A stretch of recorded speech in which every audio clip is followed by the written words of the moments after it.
একটা কথা কি জানেন, মানুষ মানুষকে কেন ঠকায় বলেন তো? আচ্ছা, ঠকিয়ে লাভ কি? কতদিন বা ঠকিয়ে একটা মানুষ সুস্থ থাকতে পারে, ভালো থাকতে পারে? মানুষ বাঁচে বা কয়দিন বলেন? আজকে আমি যদি আপনার জন্য একটা পুকুর কাটি, ডুব সেখানে কিন্তু আমি ডুবে মরবো, অন্য কেউ না। আমি যদি আপনাকে এর জন্য আজকে কুয়া কাটি, সেই কুয়ায় আমিই পড়বো।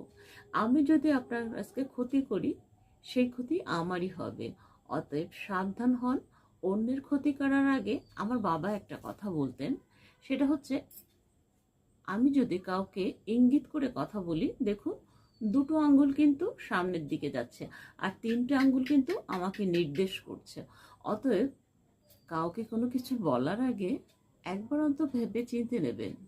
কারণ আপনি যাকে নির্দিষ্ট করছেন, দেখুন তিনটে আঙ্গুল কিন্তু আমার দিকে নির্দিষ্ট হচ্ছে। আমি কত দূর ভালো, আমি আজকে যে ঠকাচ্ছি, একদিন আমি তার চেয়ে 3 গুণ ফেরত পাবো। এটা স্বাভাবিক, এটা গড গিফট প্রদত্ত। আল্লাহ ছাড় দেন, ছেড়ে দেন না।